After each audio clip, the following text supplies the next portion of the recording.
Okay, everything looks good here. Do one last little thing to make sure everything goes well. There it is. How's everybody doing this evening? We're good. I'm up in line. There we go. Alright. Where's the notes? I just had them up. Oh, there they are. They were buried. Alright. So let's get started. Very emotional beginning here. So hello everybody and welcome to Gilmore's Glorious Gossip, a show where we talk about our absolute favorite group of nerds, the voice actors who play a critical role over on the Twitch channel for Geek and Sundry. Welcome to everyone joining us live. Don't worry if you can't stay, we are posting this on Monday. Eternal thanks to Griffin Malcolm at MalTheGriff for our logo. This week features so many great artists. The art that you're currently seeing is by Imo, I hope I said that correctly, Ahmed, at AIMO Ahmed, AHMED.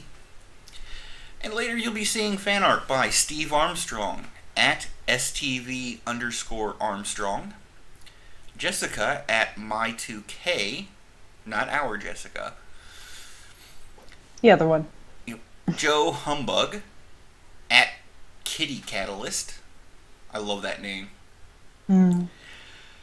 A piece by Moomy at Weasel Business. That's another great one. Weasel Business. A piece by Griffin Malcolm at MalTheGriff. 2 by Tanksy at Tanksy Art. And finally, a piece by our own Jessie L. Pumpkins at Jessie L.R. Leaf. I had to do the very spoopy nickname for October. Well, of course. I'm Akiva, found on Twitter at AkivaDavid, and joining me today is my excellent friend you've already heard from. Go ahead and introduce yourself. Hey y'all, I'm Jess, otherwise known as it was mentioned before, Jessie L.R. Leaf. You can also find me at Crit Roll Sketch over on Tumblr, and I'm very emotional. Yeah, this is a big episode for us. So let's go ahead and get into the pre-show announcements. Before we do anything else, as far as Vox Machina's adventures are concerned, this is the last episode of Gilmore's Glorious Gossip. Yep. Until next campaign, we will be going on hiatus.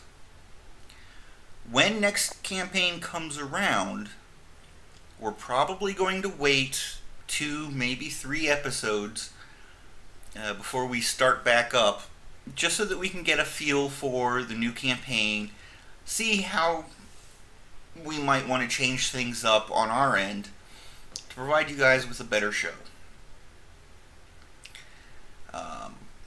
That being said, we will definitely be back. I know life has been attacking all of us recently. Yeah, just all the hosts have had a lot going on in our lives. And we apologize for, being pretty sporadic. But it just happens. Sometimes there's just nothing we can do about it. Yep. And the best we can do is make it up and talk about our favorite show, you guys. Absolutely. That being said, we are going to be getting some additional hosts for next campaign. Try to make sure that there is always somebody broadcasting each and every week. So that way that the conversation can continue without falling apart because one or both of us get sick, Yeah. as has happened recently. I didn't mean to. Oh no, that's not your fault. It's life. Yeah. Blame Mother Nature. Blame my roommate who got sick first. Well, that too. Yeah. Did you want to go on ahead and open up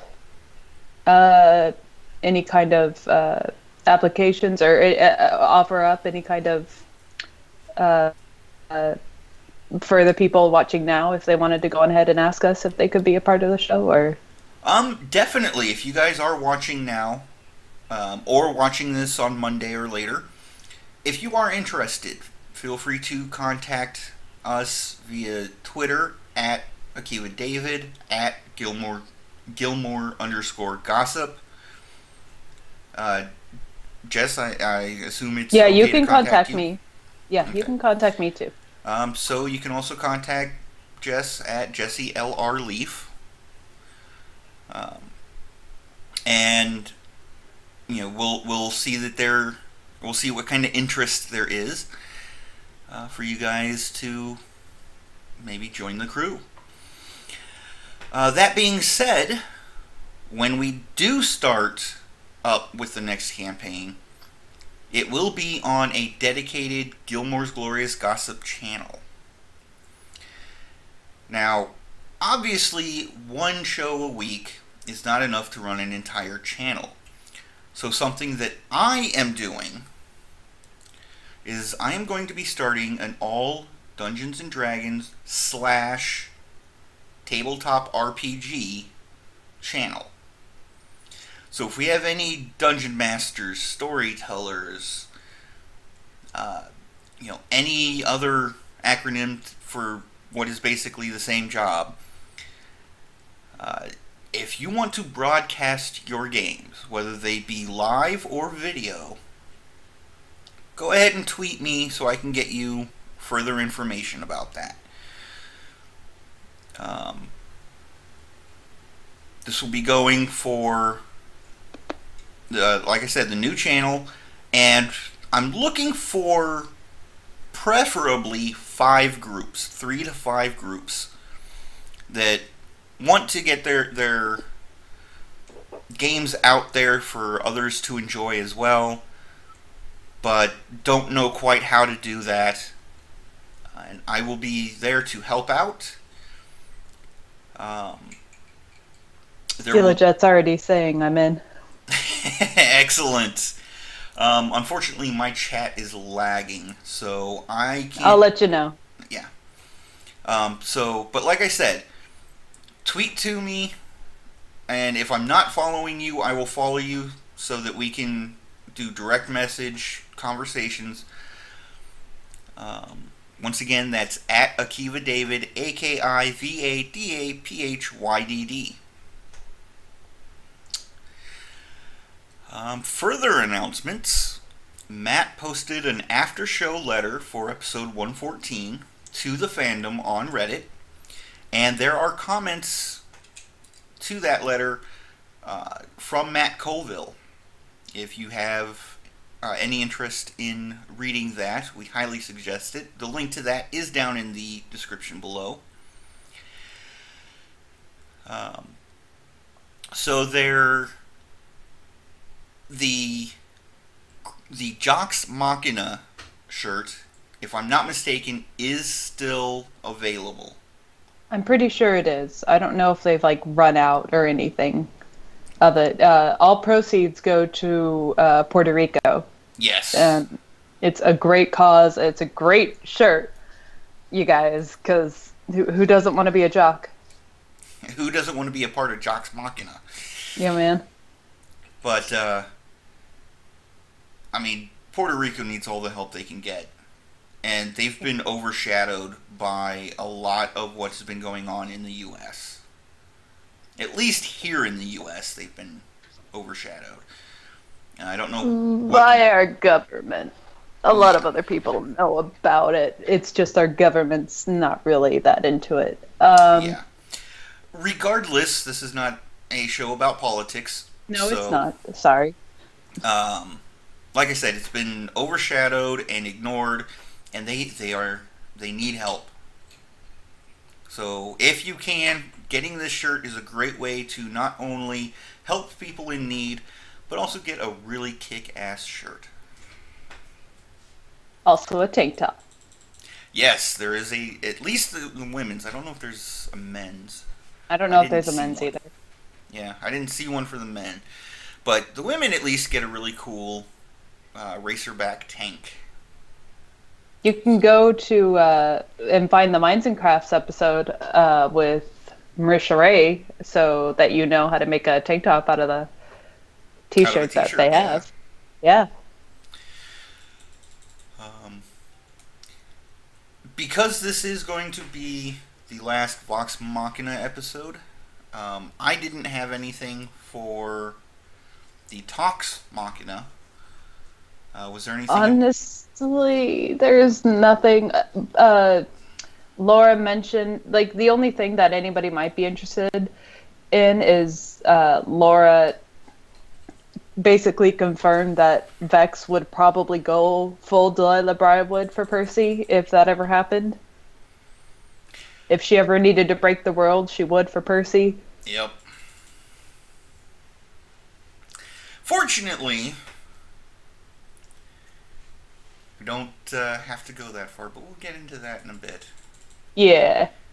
My notes are We got full. some people in the chat saying, Steelajet was saying, what about the campaign diary one? And I'm not really sure what you mean by that, Steelajet. If you want us to do a wrap-up epilogue episode of the when Matt does his whole campaign diary, and if you want a discussion on that, if you could clarify.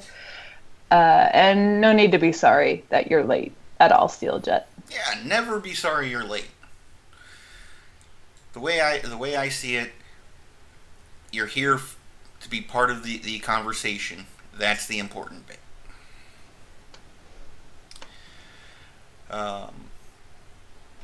But with that being said, let's go ahead and jump into the episodes. And I really need to start printing out these notes because they're frozen again. I can take over. Go right ahead. So we're going to burn through these since we do have 3 episodes to go over, and we don't want to keep you guys any longer than 2 hours at the very least. So let's... Actually, before we get into that, one thing I forgot. We do have a comment from last Gilmore's Glorious Gossip that I wanted to go ahead and bring up. Go ahead. And the full quote won't show up for me. Come on. Okay, at least I have part of it. This comment is coming from Scooter GSP here on YouTube. Scooter writes, I wouldn't write off Vasselheim just yet.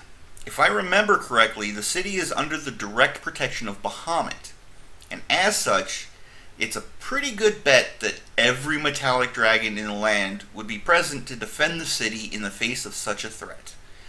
In addition, over the years, it has been mentioned in various sources that Bahamut, from time to time, walks the land in the form of a kind old hermit. Hence, Bahamut can traverse the Divine Gate. I fully understand that Matt may alter quite a number of things in his campaign, as is his right as the DM, but he still does quite a lot of things by the book.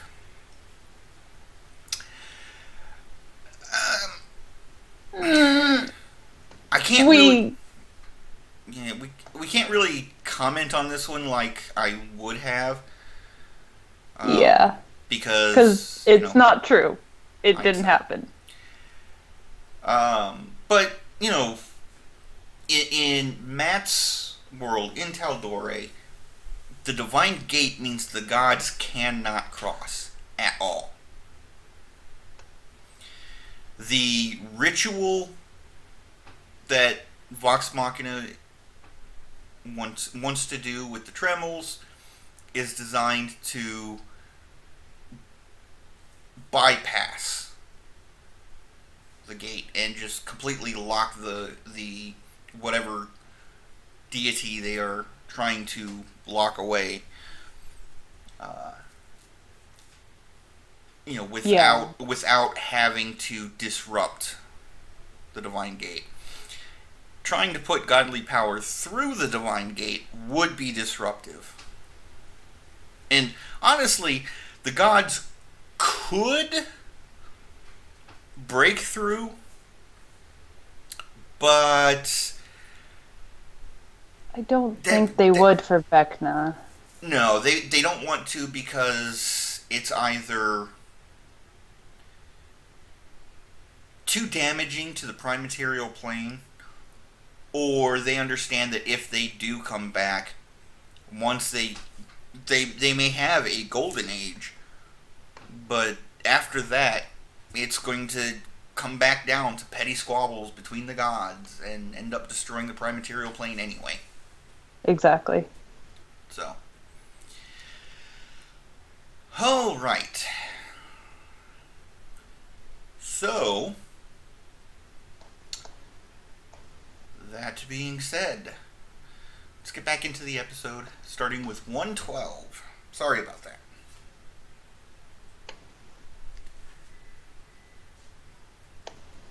Okay. Sorry.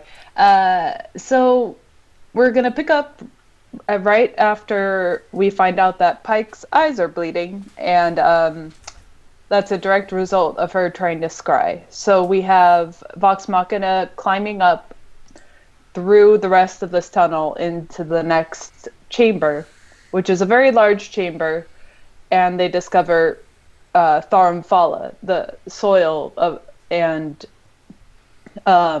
base of Tharum Fala, and where the city has just been plopped on top of this Titan. And there are 3 tunnels ahead of them, all guarded by one being a Death Knight in the middle, or something akin to it, with 2 wizards on the side, somebody else holding 2 other undead monster things that they've already fought before. I forget what they're called. Yeah, the rock, or the essentially undead earth elementals. I imagine it. That's the one in the middle. That's the giant dude in the middle. Yeah. Somebody else was holding 2 monstrosities off to the side, and then there were skeletons on the other. Oh, entrance. The monstrosities were flesh golems. No. No? No, not at all. They look more like wolves. Oh! Okay. Yeah, they got claws and stuff. Yeah. Y'all know what I'm talking about. Now I do. I have no idea what they're called. Oh, thank you, Steal a Jet. The giants are called rock behemoths. Yes. Thank you very much. I needed to clarify in the notes, and I wasn't able to find the name. But they have a pretty big discussion about how they're going to get past all of these people that are standing watch. And it's decided that Scanlan's going to go on ahead, disguised as one of the wizards they just fought, and persuade the guy in the middle to go down and help the already dead Vecna followers in the tunnels below, so that they can slip past into the middle tunnel. Can I say that this is just a brilliant use of charisma? Yes. Because, I mean, a lot of players, when they think about using charisma, they think of it as, either it's for gathering information or for a dump stat. Meaning a stat that you don't care about. You put your lowest dice roll score in there and forget about it. But this is proof of how charisma can bypass combat encounters. Yep. I love charisma. I play a bard in our campaign, and it's the best, dude. Absolutely. So we have Scanlan going to try and convince this Death Knight to go back downstairs. He has the Orb of Annihilation with him.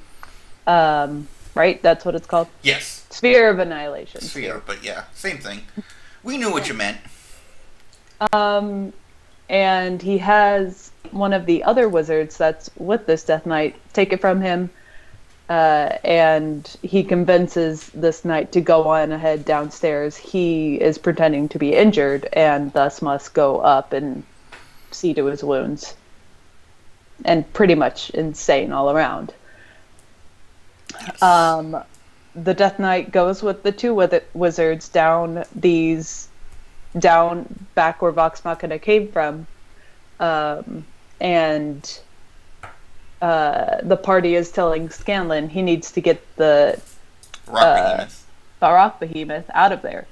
He needs to convince the rock behemoth, who has been told to stay at this entrance, to go on ahead back with his master.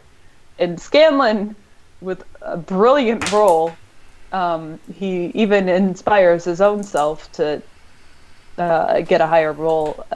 He's able to convince this undead rock behemoth to go down against his master's orders. Yeah. A magical... Essentially, what is a magical construct to disobey orders? Like, just... It was brilliant. Very. It just... Sam, time and time again, no matter what, like, he comes in... He's one of the best things for this party. Everybody contributes in their own way, but, like, Sam is clutch when they need him. Absolutely. So then we get... There's a short bit of combat yes. to mop up the last bit. Grog collapses the tunnel where everybody had gone down, and Vox Machina heads back up, or doesn't head back, but heads up into Thornfalla above. Yep. And we get the most D&D conversation of them all. Yes. Completely forgetting about the ring and discussing a plan to, separate and go find the Sword of Cass. Hey guys, remember, stay within 60 feet of Vex. Let's split the party. Yeah, good idea. Oh, wait.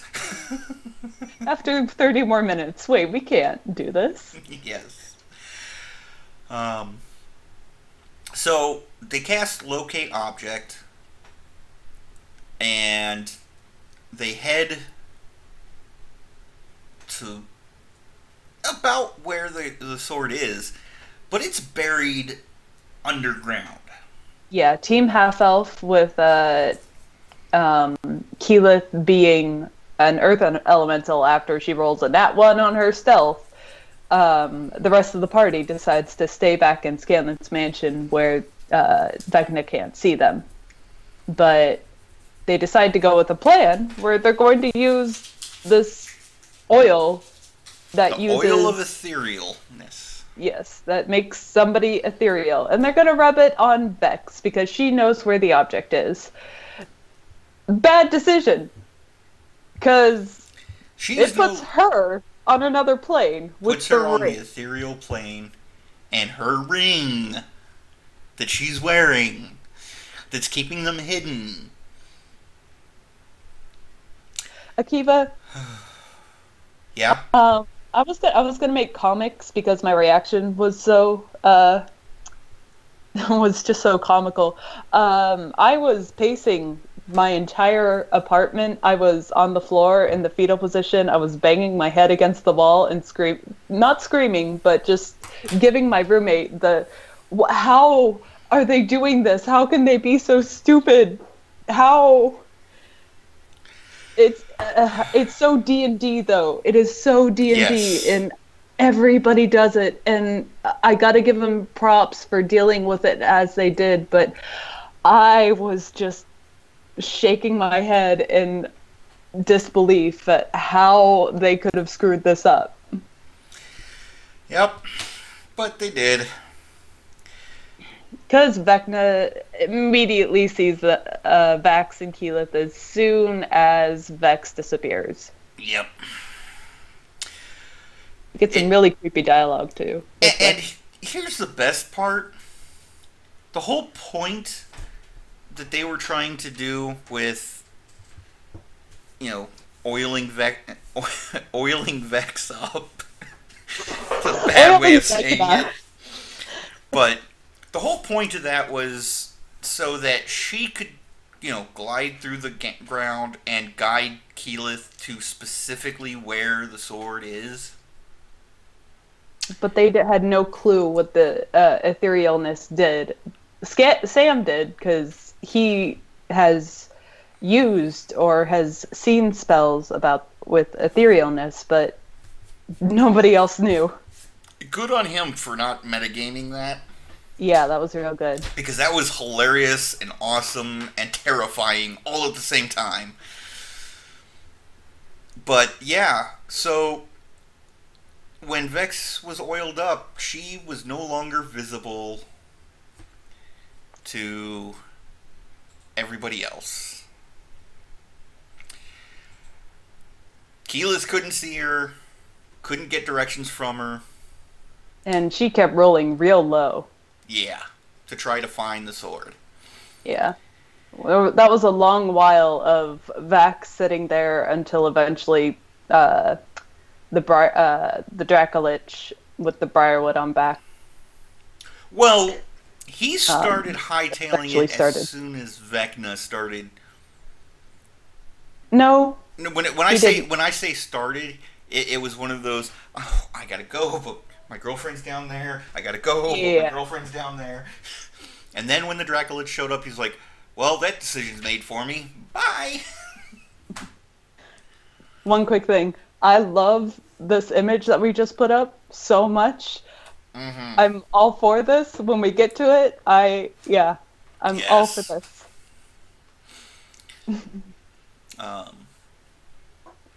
So, that reminds me. I gotta get out my Dungeon Master's Guide for the Sword of Chaos.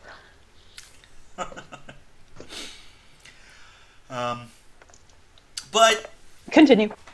So Keyleth in her Earth Elemental form, is searching for the sword. She finally finds the little bubble of a cavern where the sword is.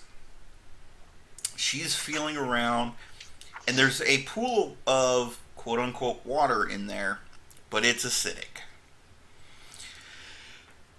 And it's got a whole bunch of undead that grab at you and try to hold you down. Yes. So,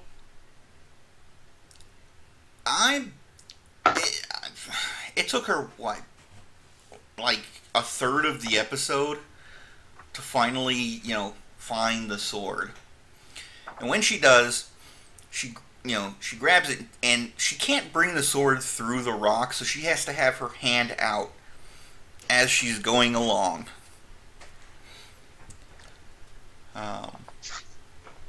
She gets the sword.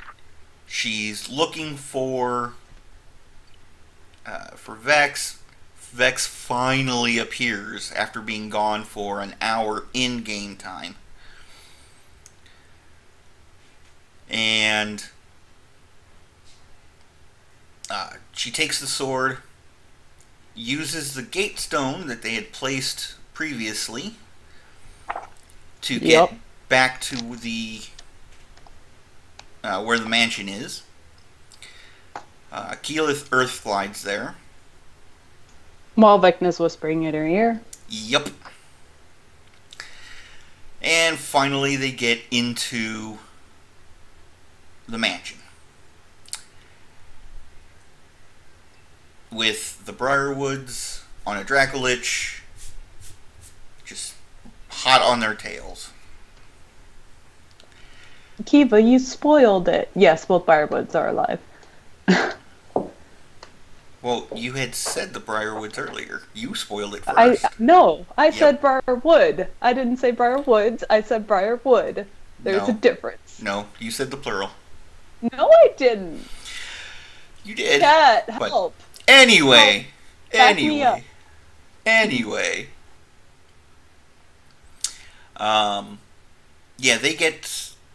they're in the mansion, and... You know, they're discussing where they need to go, and all of a sudden there's a horrible sucking sound as they get ejected. Whoop. Yep. So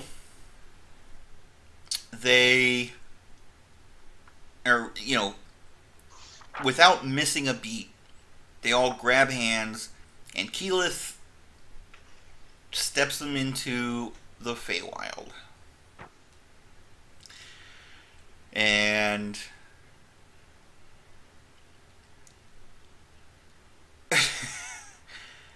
the picture Ashley drew. Oh, God. They get there and they realize that they're going to have a little bit of a problem because time doesn't work the same. So they decide to ask Artigan, Garmelie, whatever name you wish to use for him, the Archfey that they had encountered on their first trip to the Feywild, to see if he could help in that regards. You know, make sure that when they do leave the Feywild, they're only gone at most an hour or two. Yep. And in order to get his attention,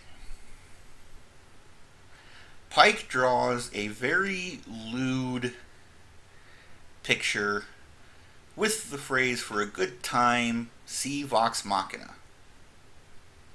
Thought it was pretty cute. The face was very, very, very cute. It was.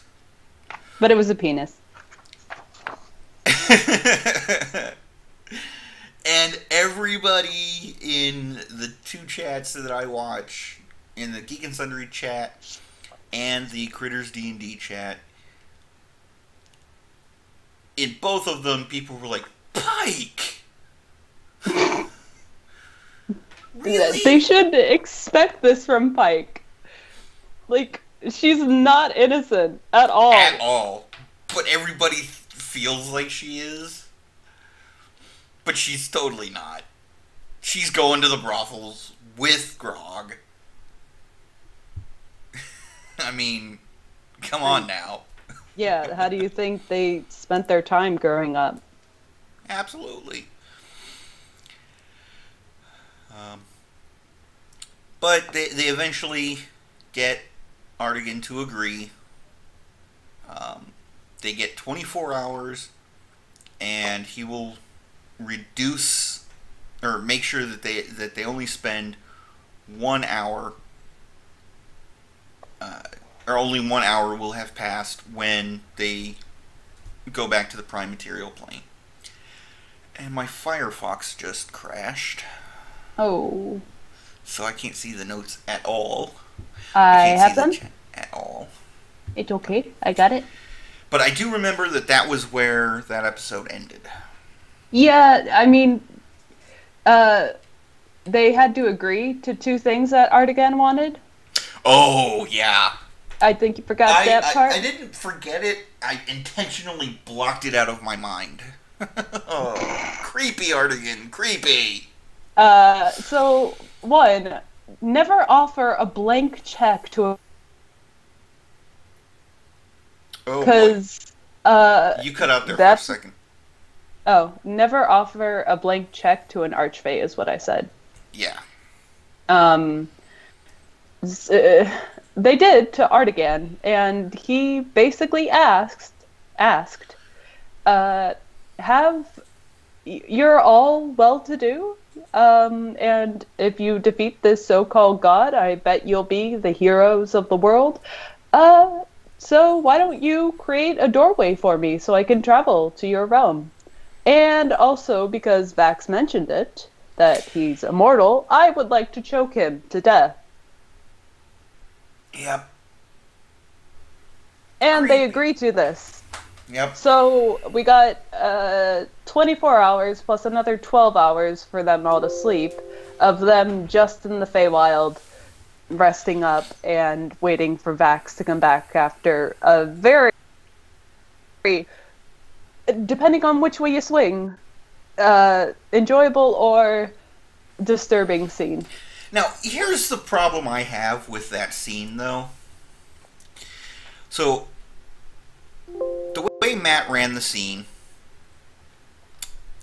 Artigan choked Vax until he died, and he ashed, and it took him 24 hours to come back. Mm-hmm. Vax is a revenant. He doesn't need to breathe. Yeah. Honestly, I mean, it's for flavor, though. well, yeah, but I mean, that's just a personal issue of mine.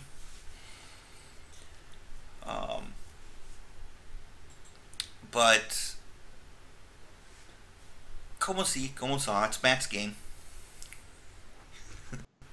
Yep. And that's what he'll tell you in the note that he put out for all the critters. That's what his note's a lot about. Yeah. In the end, we all have opinions about Matt's game. Some of us put Matt up on a pedestal as like this master DM, be all end all, and he reminds us that he's not. Yeah. He has a style of DMing that I would like to emulate more.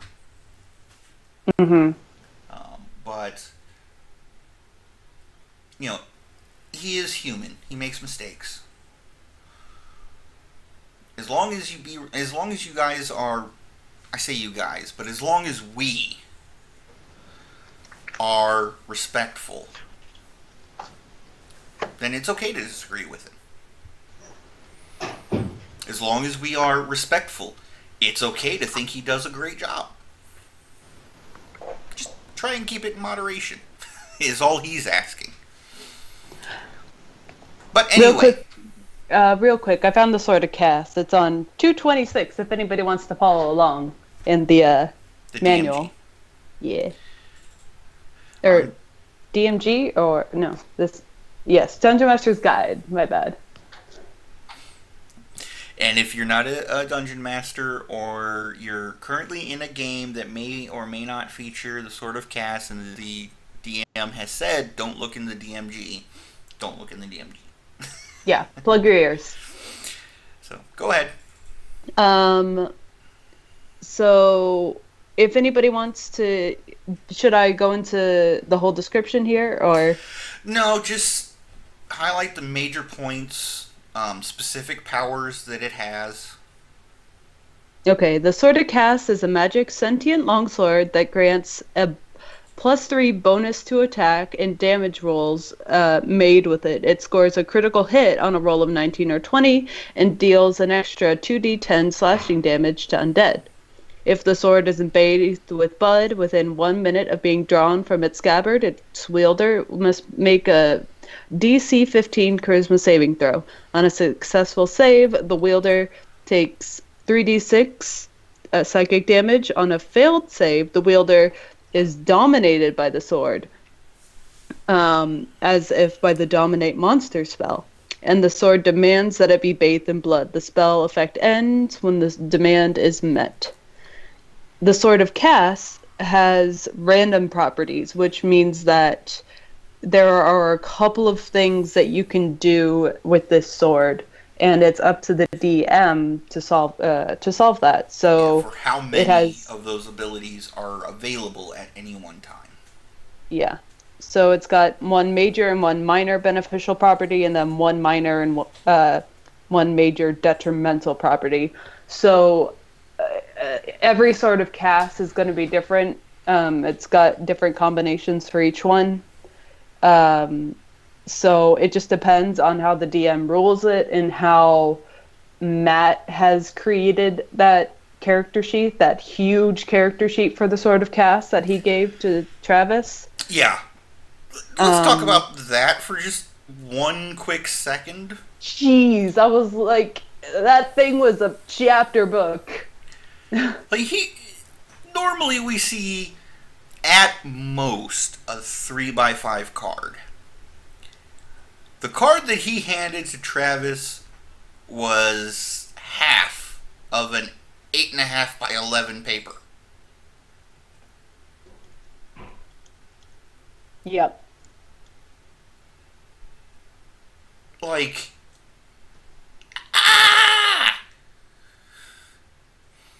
if that's not one of the most powerful weapons in your game, with a sheet that large, then you guys are playing on God level. Yeah. It lets you cast spells, which you saw Grog do at one point. Call Lightning, Divine Word, or Finger of Death. Yes. It's got an intelligence of 15, a wisdom of 13, and a charisma of 16. It has hearing and dark vision out to a range of 120 feet. That is boss. Yes. Hi, PJ Smith. They just came in to say hi, but they're not cut up yet. So have fun watching the episode, not last episode, but the finale episode of Critical Role. We're here when you need to come and cry. Yes. But yeah, I mean, the sword is just, if you want an OP sword for your party, give them the Sword of Cast. Yeah. Oh, this is also an interesting point, and it kind of relates back to our Grog and what's his name? Archon Yes. joke here, because the Sword of Cast also seeks to destroy anyone corrupted by the eye or hand of Vecna. The sword's obsession with those artifacts eventually becomes a fixation for its wielder. Oh boy. We'll get into why that's That's a thing. funny thing later. Yeah. But for now, let's go ahead and move to episode 113. And again, I can't get my Firefox back up. So I can't see the chat, I can't see the notes. I'm running blind. It's okay. I got you covered. There's nothing in the chat right now for you to see. So 113, we're back in the city after Vax has returned. Well, yes. Yeah, they start out in the Feywild. They do. Vax comes back. There's a little bit of discussion about what the party can bring to the fight of Vecna, what they can prepare. They have a hero's feast where Scanlan casts his 9th level spell, Wish. And that even impresses Archon. Or, not Archon. Artagan. Ugh. Too many R names, Akiva. Too many R's. R. Well, what can I say? Matt seems to be a bit of a pirate. Arr. But he casts Wish, which allows him to summon a duplicate of himself with the spell. Let me grab it, because I had it bookmarked. Yeah, Simulacrum. which creates a frozen copy of that person within 12 hours. Yep. So it was pretty much, it was almost 2 days that they spent there. It was 36 hours total that they spent there. So 24 hours waiting for Vax, and then 12 hours waiting for the simulacrum. Yeah, but then Scanlan had to sleep too.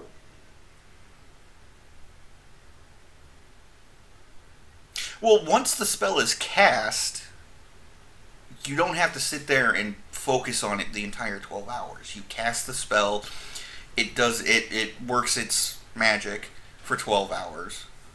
He slept while the simulacra was forming.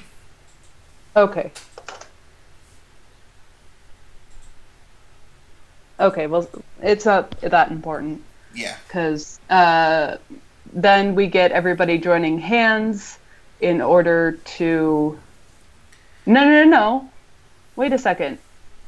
No, he did sleep after it was formed because he spooned with it.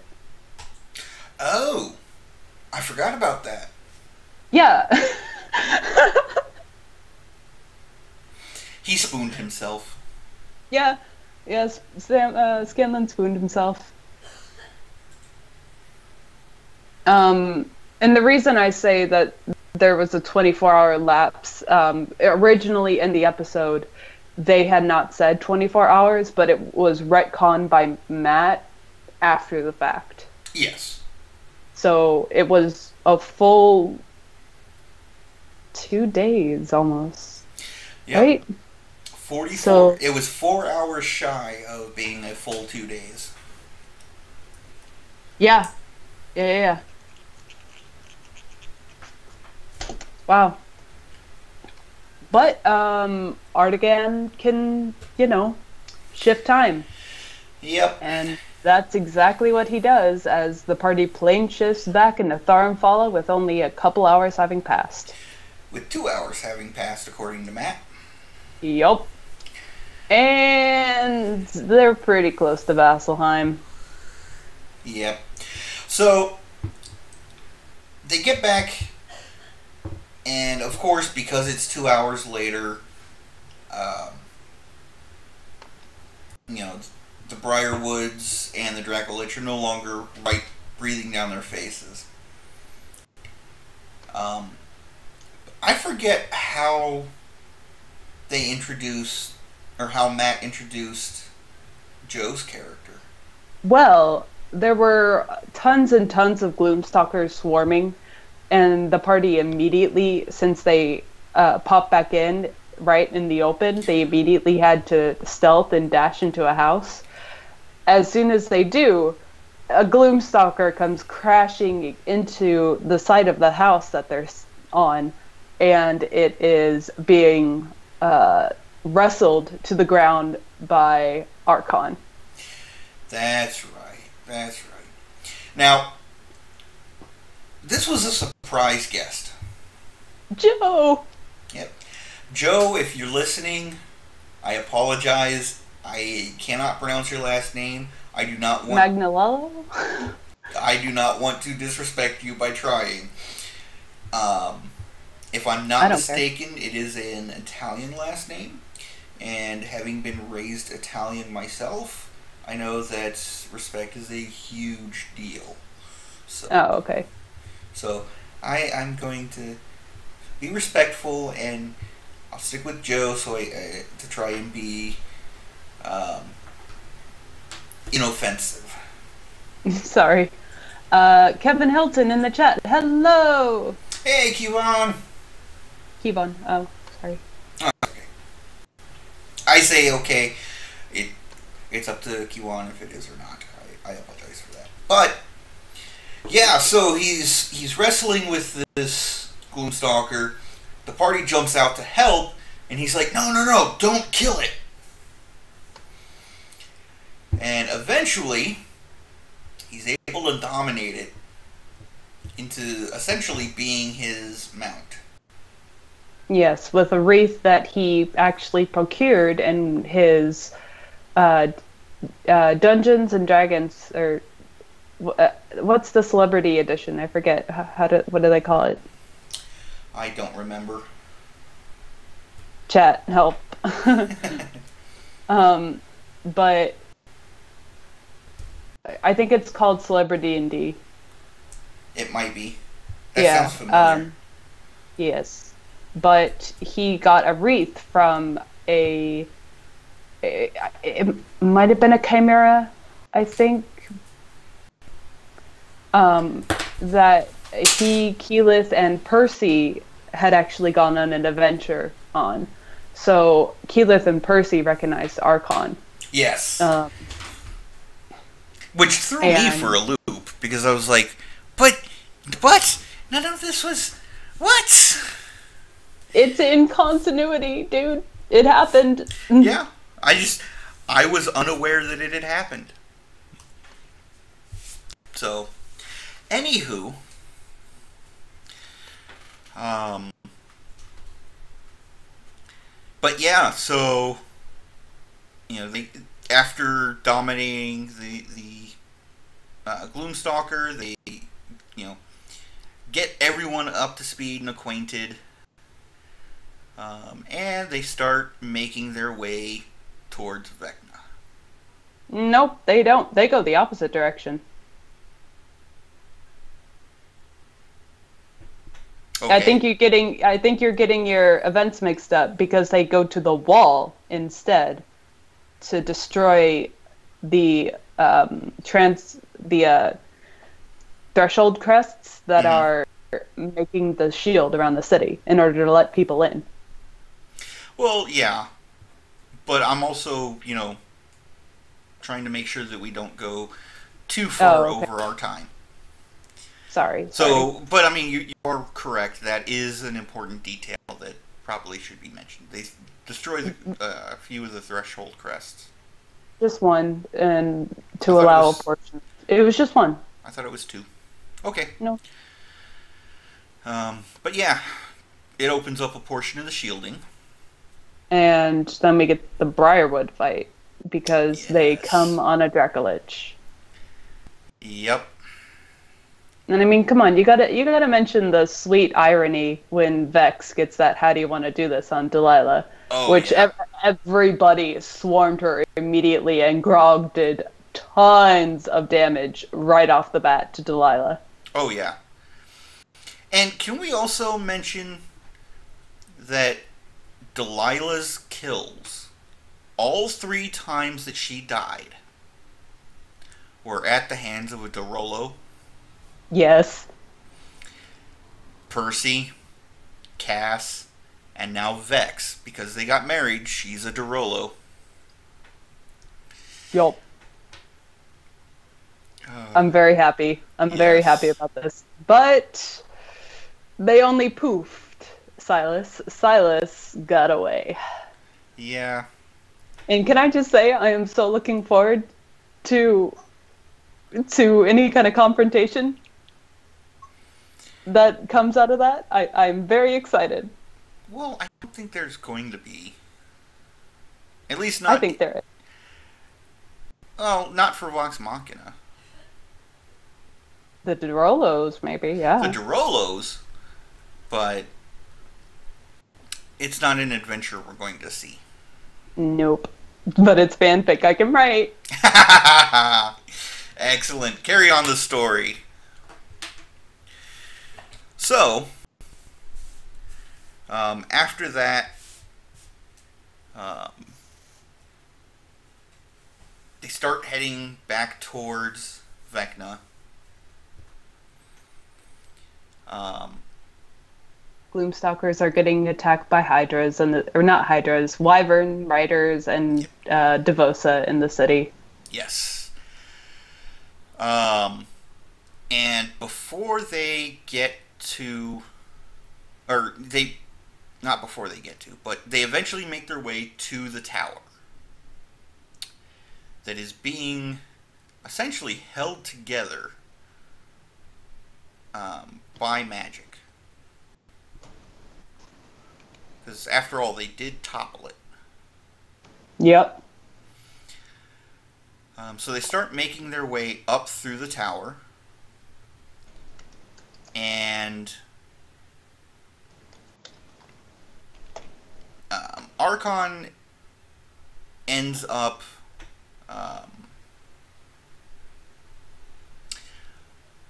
lagging behind, or staying, not lagging, but staying behind, fighting the Death Knight. The Death Knight. In order to allow Vox Machina to go up and confront Vecna.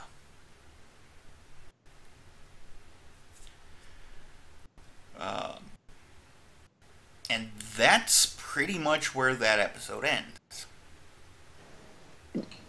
Can we circle back a little to the emotional bit, or are we just going to skip it? Which emotional bit? I don't remember. My internet for that episode was going in and out. So there was a lot that I missed. Ooh. Did you... okay. Sorry, hold on. The party gets up through this tower. They're fighting off undead, which they handle pretty darn easy. They get through a trap that has a force cage, but because it's Scanlan and Pike that get trapped, Scanlan, with his really high charisma score, is able to dimension door right out of it. There's a scene where Grog and Archon, with Grog having the boots of spider climbing, climb up and over this cage of force. Mm-hmm. And that's a scene.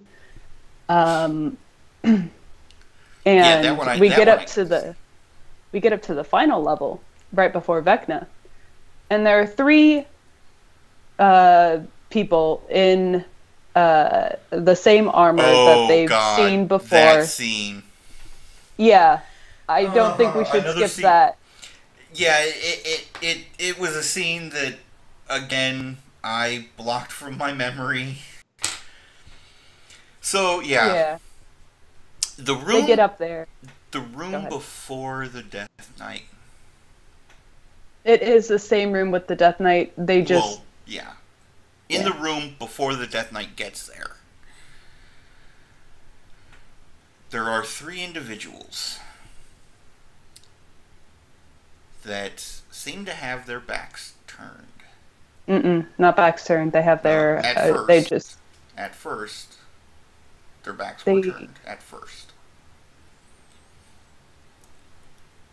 It's not a detail to worry about. Either way. The twins look in. They're wearing the same outfits for all the other cultists that they've seen. So they take a sight up. Take aim at the targets. The 2 shorter ones. And assassinate. And they assassinate them. And they bam down. Archon goes in. He's going to charge after the 3rd one. And we get a natural 1 from Archon. And no reaction from the 3rd individual. Yeah, he just takes that hit. Well, it didn't even really hit. But the first one doesn't hit, and the second one sinks a little bit into his armor. Yeah. Yeah, he does get hit, but he doesn't he doesn't react. Yeah. So, Archon pulls back at the figure's hood. And Matt starts describing what Archon sees under the hood. And it's the boss. It's the boss. It's our boy. It's Gilmore. Yeah. So then they look at who the other 2 are. Vex killed Cass and yeah. Vex killed Kaylee. Yep. Fortunately, Pike is able to bring them back with Revivify. There were a lot of emotions in that scene. Like Yeah. Sam saying, "Is that my baby girl?" Like, oh no. But yeah, apparently they were under some sort of domination Yeah, through they the had little circlets. Yeah. that they were wearing. So they get the circlets off, and Gilmore is able to transport the three of them out. Yeah, not before Vex can say, "Sean, it was an honor knowing you." And because Boss doesn't know, the Vex Yeah. is probably not gonna make it. He says it'll be an honor knowing you still. What do you mean, probably not going to make it? Shush. We still have to talk about it. Yeah. So, anywho, but I mean, he's a revenant. The idea at this point is that he's accepted. Vecna dies, he dies. Yeah.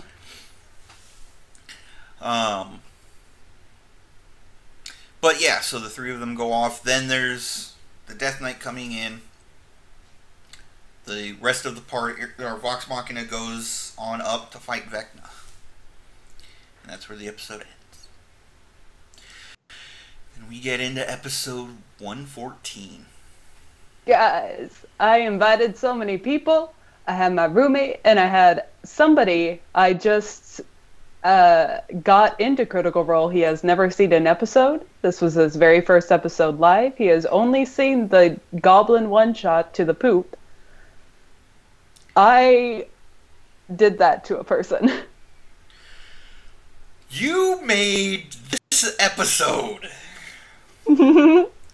their first introduction. I did, Akiva, and he's hooked.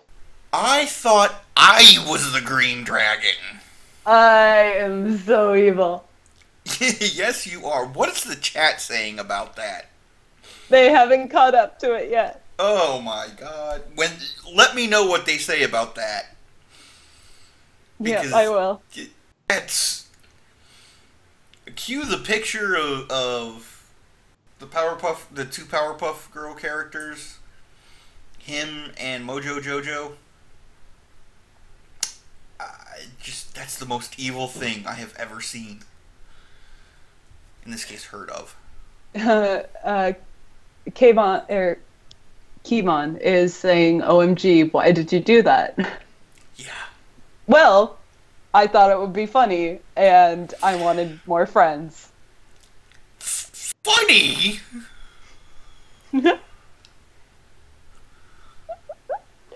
I don't regret it one bit, and I don't think he does either. No. At least there's a new critter in the fold. Exactly. He is so on board, and I am very happy to, my experience doubled with him being there. And I had another friend who I'm also going to be playing a new D&D game with that I'm very excited about. I get to be a warlock of the Raven Queen as well as an ASMR. And I'm very happy and excited to be playing. Nice. But we just, the four of us in that room together experiencing it was so... It was just like an intoxicating atmosphere, and it was just so great to have somebody to, clutch and hold when things got just so frightening, and then cheer with, and then just hug each other when it was all over, because he got into it. And my other friends just got into it, and we were cheering and laughing and crying, and it was the best thing. I am so glad that I had people with me for this finale episode, Akiva, because, oh my god, that fight was insane, magical, and I am so happy it ended like this. I have no complaints whatsoever. This was the best finale, how it could have gone. An epic adventure end for an epic campaign. Kevon is saying, "I am casting Maze on you, and think about what you've done." Also, cool race and class combo. I am very excited.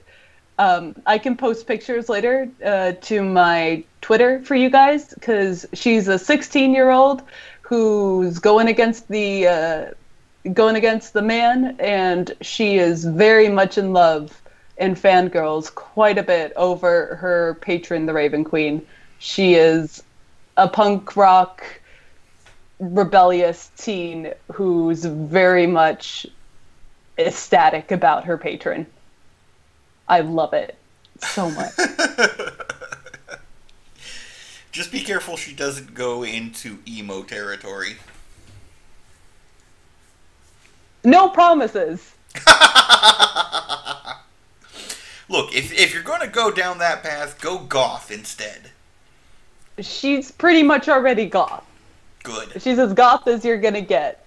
Like, that's exactly how her parents see her. Good. She's a runaway. She's very much should not be adventuring out on her own, yet she is, and she's not in a good place. She's not going to find a lot of good stuff out there. So. But yeah, back to the battle. Oh my god, that mini, dude. That mini. So, Matt pulls out the mini for Vecna. Oh my god. We should have had a picture of it. That thing is, I think it was a solid 12 inches tall. Man. Because, I mean, you put a regular mini next to it. That thing's huge. Yeah. So, Vecna, of course, once he sees the parties there, it does his usual taunting. Valora, inside his ribcage, held aloft unconscious. Very much fuck you. Sorry. An F you to Vox Machina. Apologies, bleep it out later. Nah, I'll leave it in. The occasional one is okay. It's PG-13. It's the one time yes. F-bomb drop. And very appropriate. Because that wasn't cool. I was actually hoping we weren't going to see her. I was very much hoping that Matt was going to skip over the fact that Valora was a thing that Vecna could do. But he was like, nope, I'm going to put her right inside Vecna. Yep. So that if you damage Vecna, she dies. And true to Keela's form, Keela is the one that drops her. Yep. Does enough damage to force Vecna to drop her. And of course, Vecna is floating away from the top of the tower. So when she falls far. Yeah. No, Vex is able to catch her, isn't she? No. No, I think she does. Nobody she was catching. Catches... No. Yeah, no. Did she? Because I... Yeah. She went. She flew down and caught the corpse. Okay. And then, because she had to go back, she had to go even further down to put her on a platform that was safe. Okay, she had I don't to spend remember a couple that. of rounds on that. Yeah, she had to spend a couple of rounds at a battle. Okay. I was so wrapped up in the oh shit. Vecna. Yeah. But, man, that fight. We had 9 meteor strikes, my dude. Yeah. Meteor swarms. The first one broke up the tower initially and led to a massive battle map that was with these connecting bits of the tower levitating up into the air while Vecna controlled them, and they were connected by magic, and he would move them at various points in the round. Yeah, and with the first set of meteors, because there were 4 meteors that hit every time he cast that. Yeah, and then he designated those a couple of the first meteor strike to hit Vasselheim. So, and Vasselheim, by the way, is now under attack by a giant titan that's destroying everything that Vox Machina has come to know and love. Yeah. The meteors, he specifically targets places that are important to Vox Machina, including the Temple of Sarenrae. I was so pissed when that happened. Yeah, the Temple of Sarenrae, the Temple of Korg got hit, and then Temple of the Raven Queen also got hit. Yep. And then... chat is confirming what I said. Confirming okay. my thing, yeah. Okay. So you were saying?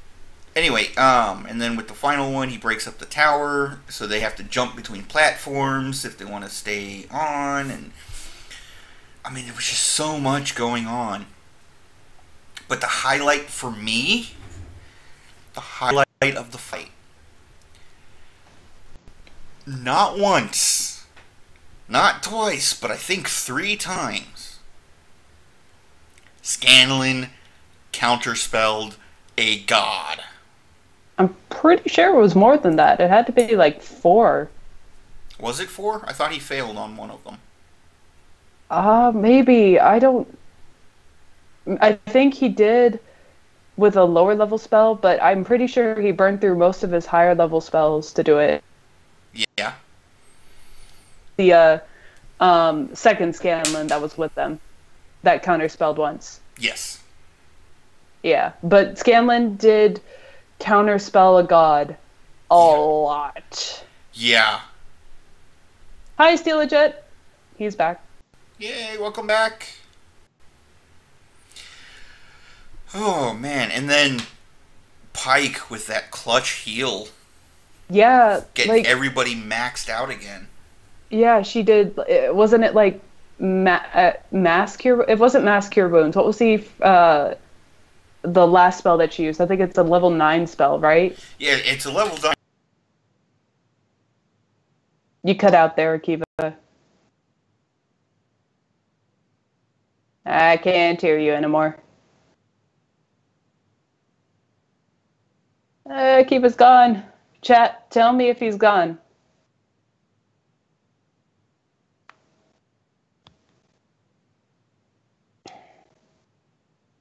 Apologies, technical difficulties.